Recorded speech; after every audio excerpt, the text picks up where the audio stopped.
Bonjour à tous. Et merci encore une fois à M.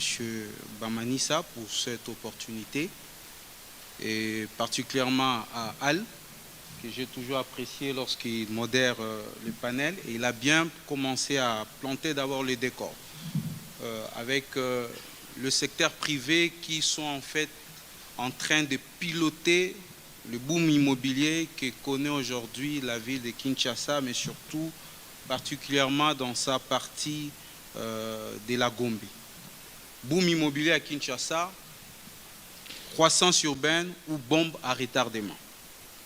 Risque et solutions pour un développement durable.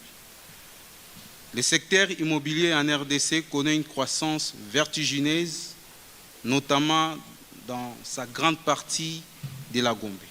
On observe aujourd'hui des tours de verre, des villas de luxe, des quartiers privés qui sortent des terres à une vitesse vertigineuse. Kinshasa se transforme sous nos yeux. La vitrine brille, mais derrière les façades intesselantes, une réalité beaucoup plus brutale se dessine. Un développement désordonné, une inaccessibilité croissante au logement et une crise urbaine qui menace notre équilibre social. Le boom immobilier que connaît la RDC interroge. Est-ce le signe d'un essor économique porteur d'avenir ou bien la manifestation d'une bombe sociale à retardement nourrie par des inégalités et l'absence de planification? Le secteur immobilier congolais connaît une croissance spectaculaire.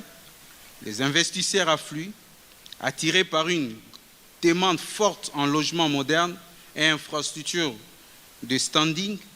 Mais posons-nous la vraie question. À qui profite cette croissance? Le défi national en logement est aujourd'hui estimé à près de 3,950 millions d'unités. Pour combler ces déficits, il faudrait construire plus de 390 000 logements par an si nous voulons le faire en 10 ans. Kinshasa, à elle seule, représente 54% de ces déficits.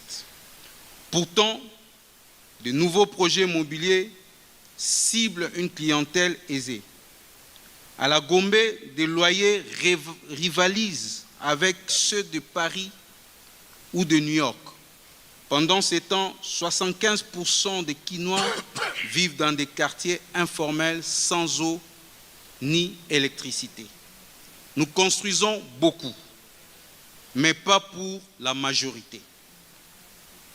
Prenons l'exemple de ces cités, de ces appartements qui sont construits, pour lesquels le loyer démarre à partir de 2 000 $ par mois, alors que le revenu moyen d'un Congolais est de 300 $, mais si l'on compte celui d'un travailleur au niveau du grand marché, il est de 26 $ par mois.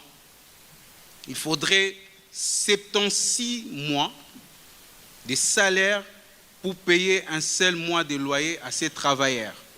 Voilà la réalité du marché de l'immobilier en RDC. Et s'il doit s'acquérir un villa qui coûte aujourd'hui le prix minimum de 250 000 $, il lui faut 800 ans.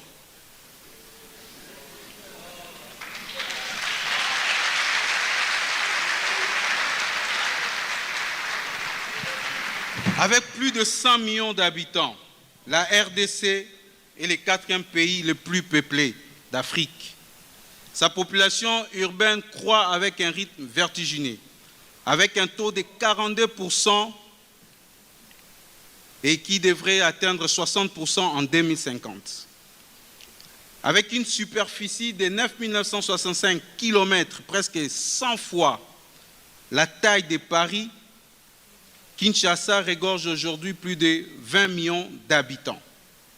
Cela signifie que 61 nouveaux arrivants chaque heure dans la capitale congolaise. Cette croissance démographique massive, non encadrée, entraîne une urbanisation anarchique. Les périphéries s'étendent sans plan sans réseau, sans service. Les bidonvilles prolifèrent, abritant près de 3/4 de la population urbaine. La spéculation foncière s'envole, portée par une élite qui s'accapare des terres. Résultat, une ville qui s'étend, mais sans colonne vertébrale. Une mégapole sans plan qui grandit plus vite qu'elle ne s'est construite. L'urbanisation sauvage quand la ville s'asphyxie. Kinshasa s'étouffe.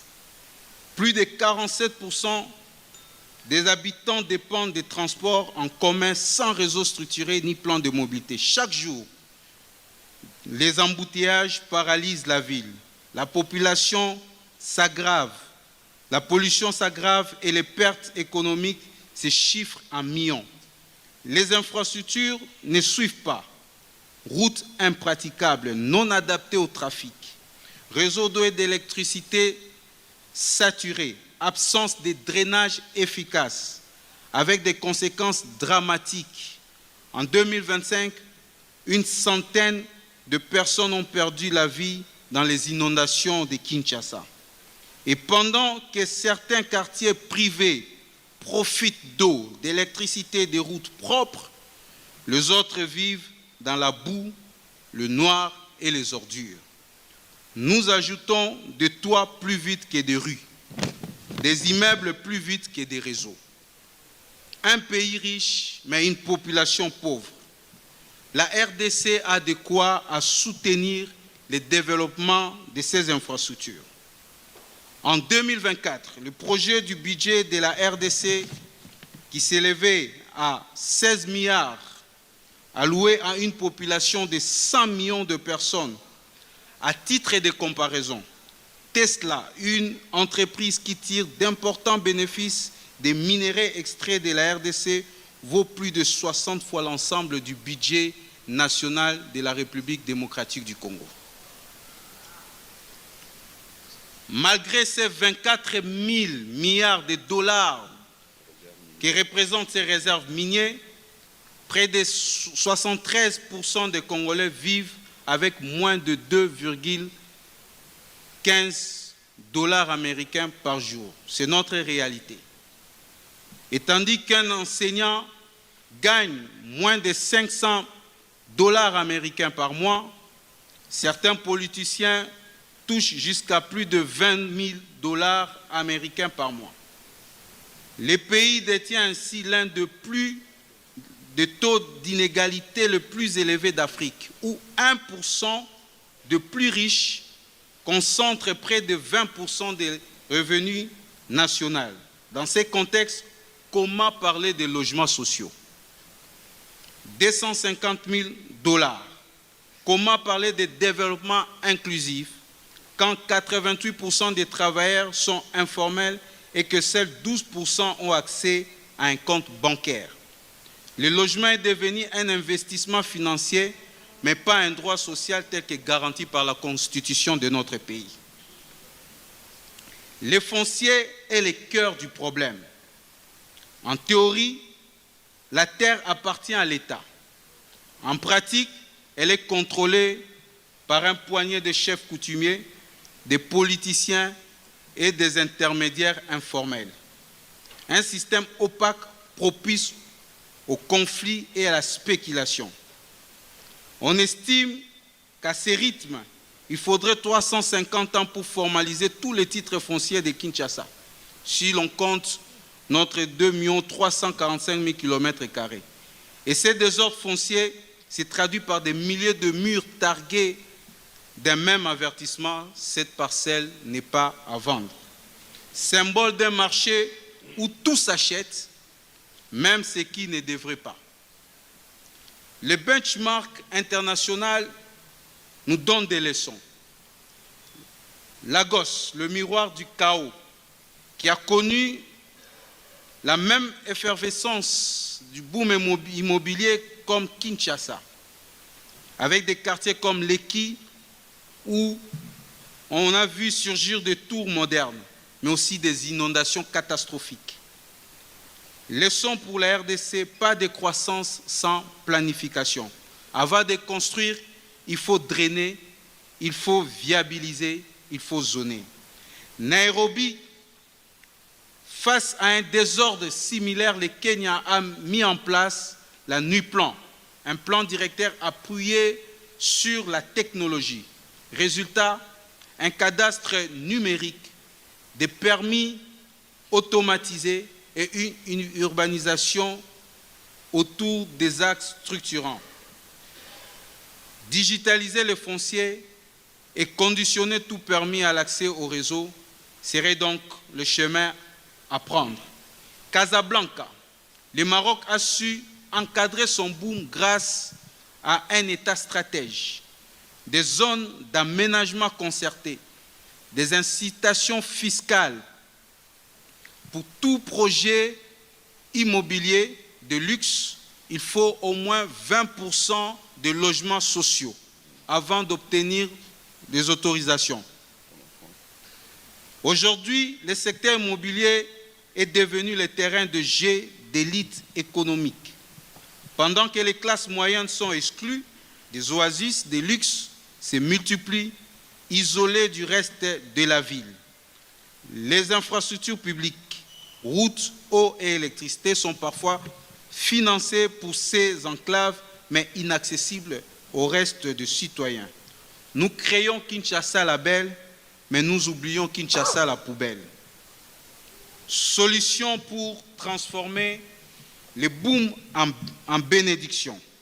Je nous donnerai donc 7 leviers. Premièrement, c'est la planification et la gouvernance qu'il faudrait mettre en place. Le SOSAC existe, mais qui suit le SOSAC aujourd'hui? Deuxième levier, produire des logements abordables en renforçant des structures telles que le FONAB avec des partenariats publics-privés et imposer 20% des quotas sociaux dans chaque grand projet. Un logement n'est pas un privilège, c'est un droit. Renforcer les fonciers et le financement. Quatrième levier, moderniser la mobilité et les infrastructures. La ville doit respirer et circuler. Intégrer et régulariser l'informel. Réhabiliter les quartiers existants au lieu de les effacer. Apporter de l'eau, de l'électricité, la voirie dans ces quartiers. Valoriser l'expertise locale. Nous avons des architectes, des ingénieurs, des artisans, des urbanistes talentueux. Monsieur le stratège, il faut chuter. Trop souvent, je chute dans 2 minutes, mais trop souvent, les grands projets sont exécutés par les étrangers. Aucun développement durable sans intelligence locale.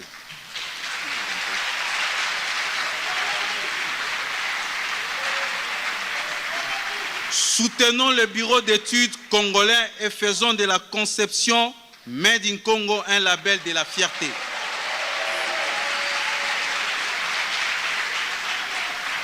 Former les bâtisseurs de demain en finançant nos écoles telles que l'IBTP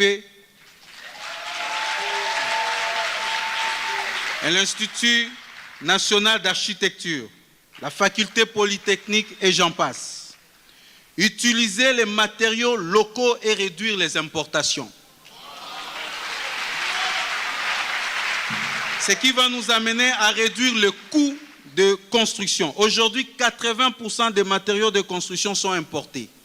Ciment, fer, carreaux, bois, tout vient d'ailleurs et les coûts explosent. Pourtant, nous avons ici dans notre pays du calcaire, de l'argile, du sable, du bois tropical et de la laiterie. Est-ce qu'on peut vous faire une proposition, monsieur le stratège? Pour finir,